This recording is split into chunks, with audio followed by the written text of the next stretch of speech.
Daily Broadside Day 816. Why do I have just under 3,000 followers?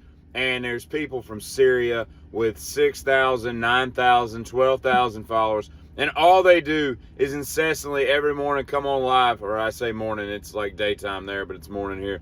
And they're just on there like making like mud bricks in the sand. The arms are dirty and mud all the way up to their elbows. And this is all you hear. It's just double tap, double tap, double tap, double tap. Mashallah, mashallah, thank you, mashallah, double tap, double. I'd be more tired saying all that crap on live than I would making mud bricks all day long. Or working 17 and a half hours with a 2-minute lunch. I don't understand why people follow that. It's the same crap every day. And I'm not always entertaining, but at least I'm doing something different every day. I don't understand it. And maybe it's I don't go live.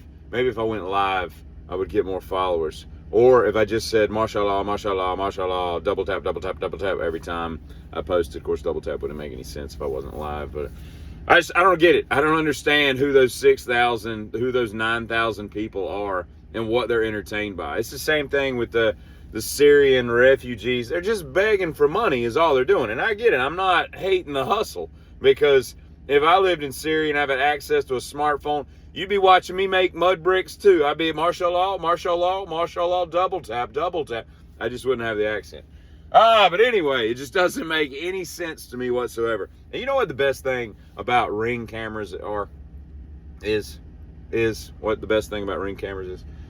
It's the fact that without Ring cameras, I wouldn't wake up every day to at least 20 or 30 people falling and busting their ass going down their front steps. I love people falling and doing dumb stuff. Watch me jump off my roof and do a double gainer into a pool, and then they land on like the diving board and break their back. I love watching those things. I like watching people slide on ice. I like watching people fall through sheetrock in the attic. Anything that involves failing miserably and falling anywhere, I just find that to be great. You know, and here's another thing, right? Why is there never a preacher that has Tourette's? Why do you never hear a preacher just blurting out curse or inappropriate words during a sermon? You know, all right, family church, if you'll turn to Psalm 119, 105, thy word is a lamp unto thy path and a lamp unto thy feet, or whatever it is, and a whale pussy, you know, and they just blurt out inappropriate things, and whale pussy is what came to my head just then. So that's what I went with, because that's how I roll. I was picking up some not some doors, but I was picking up some stair stringers the other day. I hate cutting stair stringers. They're just a pain in the ass.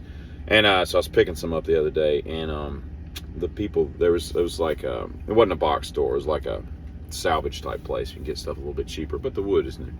And so these dudes are loading the trailer, and one of them is just miraculously coated in a thick swath of BO, and the two guys are like hanging out. They kind of look like brothers, but all they're doing is getting paid, $9 an hour to load trucks of lumber with whoever, and then in the meantime they just sit there and vape and cut up and play grab ass, I guess. But they look very similar. If they ain't brothers, they're cousins, right?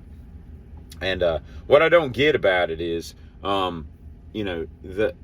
don't understand how, like, if I hung out with a dude at work and we're sitting like right next to each other, and he stinks like that, I'd be like, at some point, I'd be like, I'm going to sit over here, and you need to go at your lunch break and go take a bird bath and, like, wash your pits off in the bathroom or something. Like, I don't understand how no one points this stuff out to you.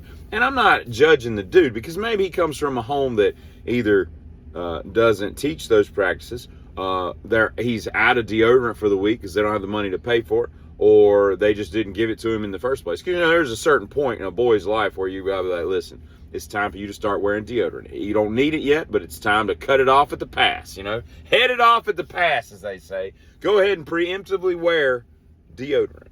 And no one teaches you that, but that's what sometimes you have to have these uncomfortable conversations with people in life and be like, listen, Markle, because his name's Markle, because that's what just popped into my head. Markle.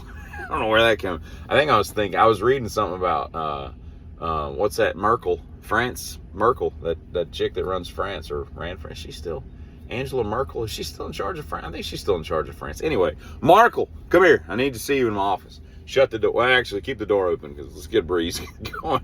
We don't want I don't want Markle coming in and shutting the door behind him. Just leave the door open. I'll just talk quieter. Markle, you stink like hot trash. We're gonna need you to, go to aisle 6 and put some paint in your armpits. I don't know what happens in that situation, but somebody's got to say. Somebody's got to be the bigger person and tell Markle that he stinks like hot trash. Y'all have a great. Today's Friday. Have a great Friday. Hey, Giddy.